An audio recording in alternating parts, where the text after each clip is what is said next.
기억으로부터의 희망. 내가 잠시 너를 버렸으나 큰 긍휼로 너를 모을 것이요. 내가 넘치는 진노로 내 얼굴을 내게서 잠시 가렸으나 영원한 자비로 너를 궁히 여기리라. 내 구속자 여호와께서 말씀하셨느니라. 이는 내게 노아의 홍수와 같도다. 내가 다시는 노아의 홍수로 땅 위에 봄남하지 못하게 하리라 맹세한 것 같이 내가 내게 노하지 아니하며 너를 책망하지 아니하기로 맹세하였노니. 이사야 54장 7절에서 9절. 어려움을 겪을 때 사람들은 자신의 기억 속으로 돌아가서 확신이나 안정을 줄 무엇인가를 찾습니다. 그때로 돌아가려고 하는 사람은 스스로 상상의 셔틀을 타고 여러 번 그때와 지금을 오가게 됩니다. 그 과정 속에서 현재의 어려움은 옛 기억과 서로 예측 불가능한 방식으로 서로에게 영향을 줍니다. 우리 기억은 모든 것을 휩쓸고 가버리는 홍수나 갈 곳을 잃어버린 추방당한 망명자와 같아서 확실성이 약해지면 이전에 믿을 만한 것이라고 여겼던 것들마저도 불확실해지며 모든 것이 산산이 흩어집니다. 그것은 나와 우리 모두에게 일어납니다. 이와 같은 엄청난 두려움의 상황 속에서 인간은 파괴 성향을 보입니다. 평상시보다 더욱 불쾌해하고 두려워하고 불안해하고 자신의 방식에 욕심을 내고 절망하고 그 결과 야만적으로 변해갑니다. 파괴적인 성향은 우리 주변 어느 곳에나 있습니다.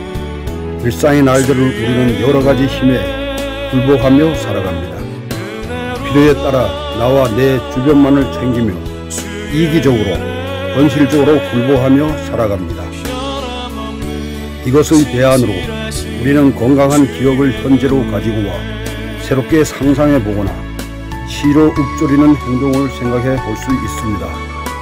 이러한 과정은 우리의 삶을 새롭게 구성할 수 있게 합니다. 그러한 상상의 행위는 단순히 현실적인 규범에 순응하고 개인의 이익에 사용하거나 우리의 간섭을 정당화하는 데 쓰일 수 없습니다. 우리가 만일 현실에만 머물기를 바란다면 우리에게 시나 예술이나 상상은 필요하지 않습니다. 시인은 당면한 현실에 저항하여 시를 통해 자신의 사유의 세계를 펼칩니다. 이러한 상상의 행위는 우리의 현실을 전복시키고 우리를 좀 더 나은 삶으로 초대합니다. 세상은 우리에게 파괴적이고 병리적인 구조를 따를 수밖에 없게 합니다. 하지만 그러한 혼돈에서 어느 날의 기억에 뿌리 내렸던 그분의 목소리가 다시 들려오기 시작하면 증오가 아니라 연민으로, 유기가 아니라 연대로, 고립이 아니라 언약으로, 소외가 아니라 안녕 속에서 우리의 미래를 형성할 소망의 텍스트가 재구성될 것입니다. 어려움으로 가득 찬 시기에 우리와 함께 하소서. 화평의 하나님, 신실한 기억들을 가지고 다시 사랑을 상상하게 하소서. 아멘.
티끌로 능력을 보이신 하나님, 여호와께서 모세에게 이르시되 아론에게 명령하기를 네 지팡이를 들어 땅에 티끌을 치라 하라.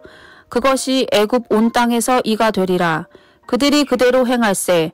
아론이 지팡이를 잡고 손을 들어 땅의 티끌을 치매 애굽 온 땅의 티끌이 다 이가 되어 사람과 가축에게 오르니 요술사들도 자기 요술로 그같이 행하여 이를 생기게 하려 하였으나 못하였고 이가 사람과 가축에게 생긴지라. 출애굽기 8장 16절에서 18절.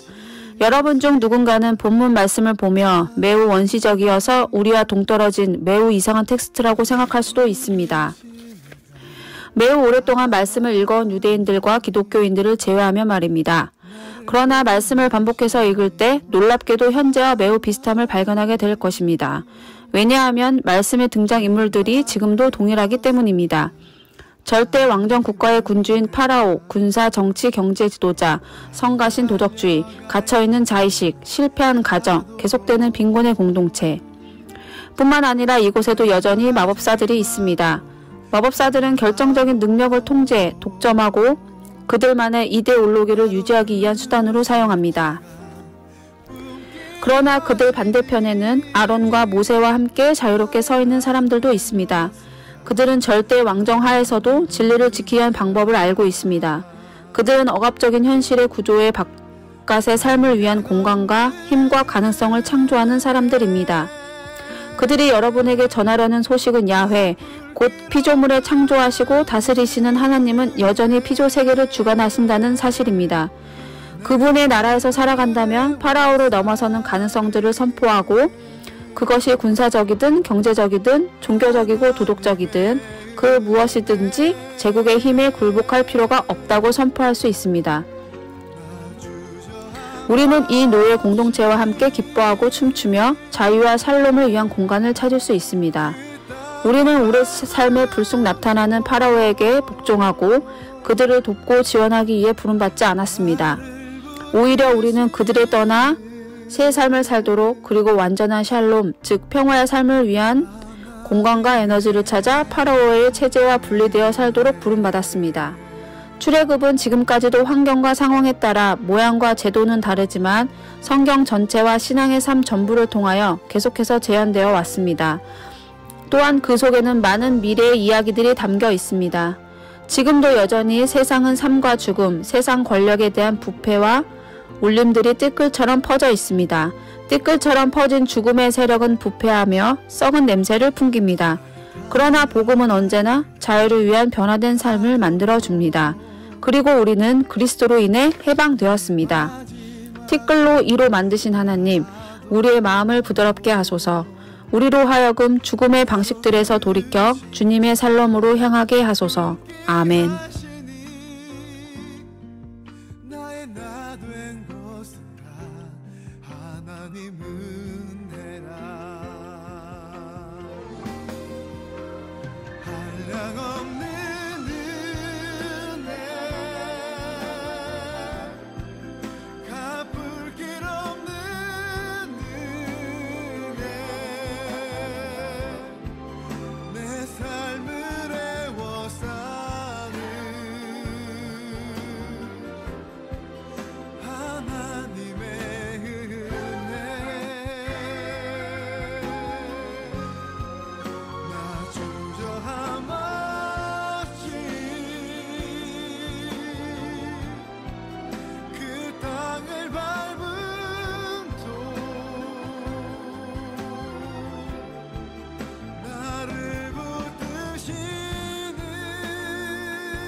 새로워진 독수리들처럼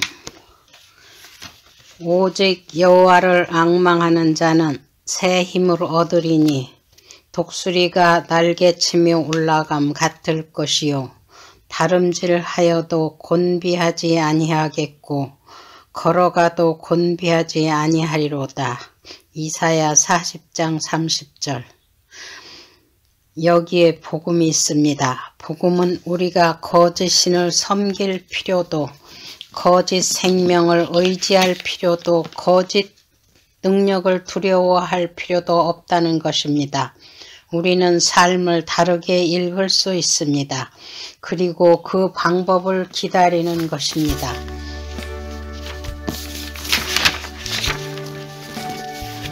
하나님께서 세상을 창조하시고 구원하시기 위해 새로운 방식으로 세상에 오심을 간절히 기대하며 기다리는 것입니다. 수동적으로 그저 기다리는 것이 아니라 능동적으로 열망하고 모든 새로운 가능성을 인지하며 그것을 따라 행동하며 기다리는 것입니다. 생명의 선물을 얻고자 달려갈 준비를 하는 것입니다. 하나님의 통치가 새로움을 만들어 가고 있기에 우리는 두려움과 포기하려는 마음을 접어두어야 합니다. 하나님이 통치하는 세상은 경제, 정치, 사회관계 가능성을 재조정하고 제국의 변형을 조율하며 구체적인 조화를 이루게 합니다. 사실 이러한 세상은 지적인 풍자요, 대담한 행동이자 일반적으로 알고 있는 개념들을 버리는 꿈같은 시적 표현이라 느낄 수 있습니다. 그러나 이 말씀의 주체가 하나님이시기에 함께 절망하고 뒤집고 희망으로 초대하며 오랜 기다림에서 벗어나 권태의 정권 밖에서 세상을 다시 자유롭게 시작할 수 있는 용기와 희망의 토대가 될 수 있습니다. 우리가 터무니없다고 생각할 수 있는 이 일에 쓰임받을 수 있습니다. 현재 제국의 시민들은 제국에 굴복당한 자존감과 두려움으로 유순하게 죽음을 받아들입니다. 마치 인생의 치열한 경기장에서 힘껏 달렸지만 패배한 선수들의 모습과 같습니다. 그러기에 우리에게도 제국의 체제 안에서 새롭게 도약할 만한 대안이 있느냐고 종교적 질문이 끊임없이 던져집니다. 그 대안이라는 것이 자신만을 바라보는 자기 만족이나 언제 사라질지 모르는 세상에서 안정성이 아니라 제국 아래에 있지만 지금보다 나은 희망을 바라보자는 것입니다. 이것이 시처럼 엉뚱하고 권력만큼이나 이해하기 어려우며 새 생명 주위에 도사리는 위협과도 같으며 부서지기 쉬운 도전일 수 있습니다. 그러나 말씀처럼 우리도 독수리처럼 날고 달리고 걸으면서 날마다 새로운 세상을 상상해 봅시다. 오 하나님, 우리를 가르쳐서 주님의 구원이 간절히 기대하며 기다리게 하소서. 이러한 기다림 속에서 우리가 새로운 능력, 새로운 용기, 새로운 자유, 새로운 생명에 약속된 복들을 발견하게 하소서. 아멘.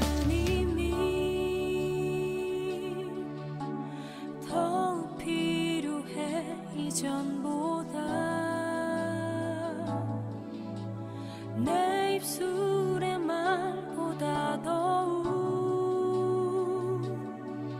표현할 수 없는 주가 필요해.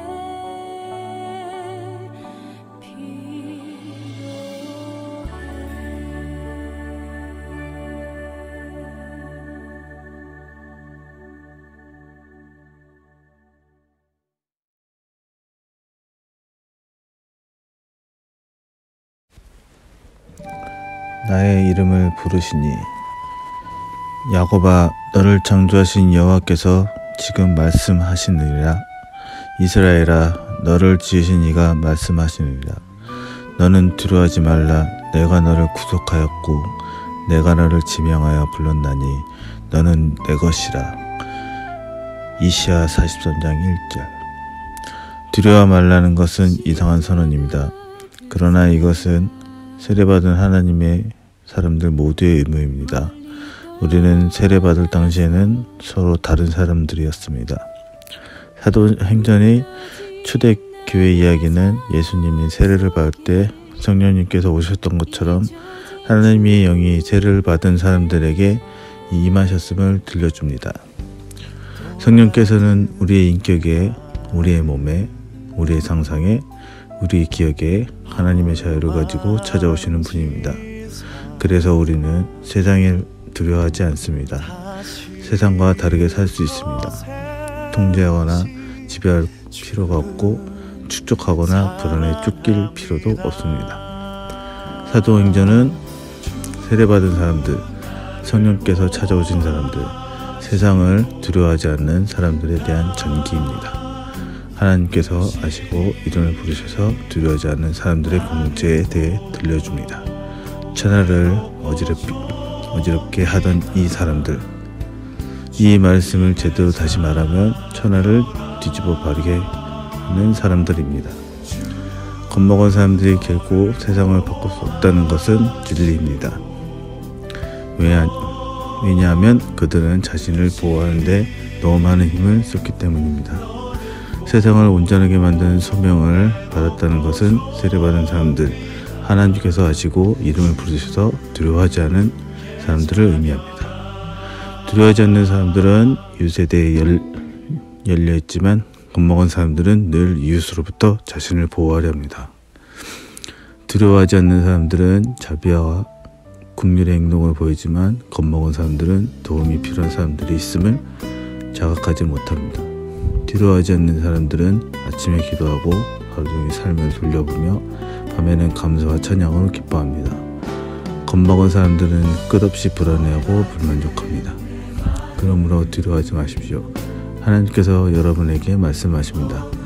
내가 내 이름을 불렀다. 너는 내 것이다. 두려움과 불안의 세상 속에서 주님은 우리에게 힘을 주셔서 온전한 삶을 살도록 세상을 온전하게 하고 세상을 바로잡는 삶을 살게 하십니다. 내가 주님의 이름으로 부름을 받는 사람이 말고 세상에서 담대하게 하소서. 아멘.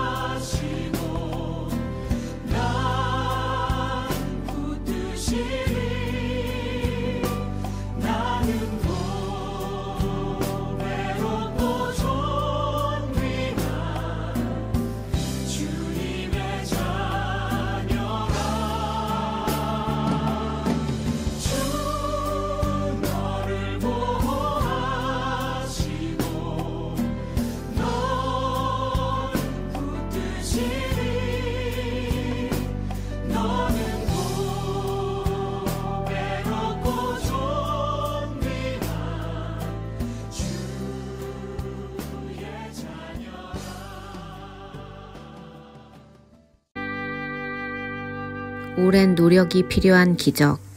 아브라함이 엎드려 웃으며 마음속으로 이르되 100세 된 사람이 어찌 자식을 낳을까? 사라는 90세니 어찌 출산하리요 하고 창세기 17장 17절. 말씀을 읽고 들을 때마다 우리 내면에는 흔히 일어나는 대화가 있습니다. 한 목소리가 말합니다. 가능할까? 다른 목소리가 대답합니다. 그래 하지만. 아브라함의 마음도 그래 하지만으로 가득 차 있었습니다. 저는 늙었습니다. 사라도 너무 늙었어요. 그녀는 임신할 수 없습니다. 우리에게는 오직 이스마엘이 있을 뿐입니다. 기다림에 지친 그의 마음에 다른 목소리가 들려옵니다. 그런데도 너는 아기가 태어날 것을 상상할 수 있느냐? 후손들에게까지 계속 지켜질 언약을 상상할 수 있느냐? 토지 없는 사람들에게 토지가 주어질 것을 상상할 수 있느냐? 내가 그것을 실행할 수 있느냐? 내가 그것을 계획할 수 있느냐? 내가 그것을 성취할 수 있느냐? 너는 너의 능력을 넘어서 행하시는 하나님께 의뢰할 수 있느냐? 하나님께서는 무에서 유를 창조하시는 분이십니다. 성경은 창조라는 단어를 결코 인간을 주체로 사용하지 않습니다. 인간 스스로 만들거나 형성하거나 구성할 수 있을지 모릅니다. 그러나 모든 것은 오직 하나님의 창조로부터 시작되었습니다. 오직 하나님만이 진정 새로운 가능성을, 우리의 기대와 예상을 넘어서는 새로운 것을 이루어내십니다. 아직 존재하지 않는 것을 존재하게 하는 것은 하나님의 신비와 거룩에 속한 일입니다. 하나님의 세상은 우리의 바람이나 두려움에 의해 제한되는 폐쇄적인 세상이 아닙니다. 하나님의 말씀과 은혜의 기억으로 모여드는 우리 모두는 우리 삶에서 그래 하지만과 가능할까 사이에서 혼란을 생성하게 경험합니다. 처음에는 대부분 그래 하지만이 이깁니다. 그러나 하나님의 은혜로 우리의 그래 하지만의 저항이 깨어집니다. 새로움이 드러납니다. 우리는 기적의 노래를 부를 수 있습니다. 아무도 이삭의 탄생이 얼마나 오래 걸릴지, 얼마나 노력이 필요할지 미리 알 수 없었습니다. 그의 탄생은 지금까지도 믿기 어려운 일입니다. 새로움을 위해서는 경제적, 지적, 종교적, 정치적으로 많은 것을 포기해야 하기에 우리에게 많은 내려놓음의 노력이 필요합니다. 특히 우리의 기쁨의 노래를 가로막는 그래 하지만의 생각을 버려야 합니다. 그것을 버리고 나면 우리에게 요구되는 것보다 얻게 되는 것이 훨씬 크다는 것을 경험할 것입니다. 새로움, 아직 존재하지 않는 것들, 하나님의 계획하심은 우리가 전혀 생각하지 못한 것들입니다. 이삭의 탄생은 평범한 기적이 아니었습니다. 그리고 이삭을 낳게 한 하나님도 관습적인 하나님이 아니십니다. 하나님은 우리의 관습적인 삶을 살지 않기를 바라십니다. 우리를 그래 하지만에서 구원하시고 자유하게 하셔서 우리로 기적의 노래를 부르게 하소서. 우리의 마음과 생각을 여셔서 주의 말씀을 듣게 하시고 아직 존재하지 않는 것들을 창조하시고 비범하고 새로운 삶을 이끌어내시는 하나님을 경험하게 하소서. 아멘. 예수께서 다시 빚으시는 우리가 다 수건을 벗은 얼굴로 거울을 보는 것 같이 주의 영광을 보매 그와 같은 형상으로 변화하여 영광에서 영광에 이르니 곧 주의 영으로 말미암음이라. 고린도후서 3장 18절. 바울은 고린도에 있는 교회에 편지를 씁니다. 고린도 교회는 예수 그리스도와 그리스도인의 삶의 문제로 골치를 앓고 있었습니다. 그리스도인답게 사는 것에 대한 많은 논쟁들로 인해 내부적으로 갈등하고 있었습니다. 사람들의 성, 돈, 리더십, 어떻게 신실하게 살아갈지에 대해 논쟁하는 것을 상상해 보십시오. 바울은 모든 논쟁에 깊이 들어가서 그리스도인들에게 우리는 보통 사람들이 아닌 선택받은 사람이라는 사실을 상기시켜 줍니다. 하나님께서는 거룩함으로 모든 것을 새롭게 구성하시고 정의하시며 우리들의 삶의 중심에서 역사하고 계십니다. 다시 말해서 하나님의 거룩함이 우리 삶에 개입하신다는 것입니다. 우리는 그리스도인으로서 이 세상 속에서 세상을 위해 소망으로 가득 차서 쉬지 않고 생생하게 살아갈 수 있다는 것을 항상 기억해야 합니다. 무엇보다도 바울은 고린도에 있는 그리스도인들이 예수님과 연결되어 있기를 원하였습니다. 우리가 그리스도로 말미암아 하나님을 향하여 이같이 확신이 있으니 우리가 다 수건을 벗은 얼굴로 거울을 보는 것 같이 주의 영광을 보며 그와 같은 형상으로 변화하여 영광에서 영광에 이르니 곧 주의 영으로 말미암음이라. 고린도후서 3장 4절에서 18절. 바울은 인류를 위해 하나님의 거룩한 만지심은 오직 예수님을 통해서만 가능하다는 사실을 확정합니다. 이 점은 매우 중요한 일임에도 불구하고 쉽게 잊혀집니다. 교회는 예수님의 구속 사역을 기억함으로써 신앙을 유지합니다. 고린도에 있는 교회는 경건하고 낭만적인 종교 집단으로 부름받은 것이 아니라 예수님의 가르침을 실행하여 예수님의 이야기를 현실에 구현해내는 일에 부름을 받았습니다. 예수님의 이야기가 현재가 될 때 우리는 하나님의 거룩과 능력이 거하는 곳에서도 무엇이 공허한 외침인지 분별할 수 있습니다. 우리의 기술, 우리의 총명함, 우리의 성취, 우리의 힘, 우리의 부, 우리의 사랑스러움, 우리의 자격으로 하나님의 영광을 발견할 수 있다고 끊임없이 유혹합니다. 아닙니다. 아닙니다. 아닙니다. 하나님의 영광은 세상과 함께 세상을 위해 고통받으신 그분의 얼굴과 몸과 삶의 이야기에서만 찾을 수 있을 뿐입니다. 예수 그리스도 안에서 주님의 거룩함이 우리에게 허락되어 있습니다. 그리하여 우리와 가치와 기대를 새롭게 만드시고 다시 조정하셨습니다. 우리로 하여금 세상 속에서 세상을 위해 참 소망과 생명으로 살아가게 하소서. 아멘.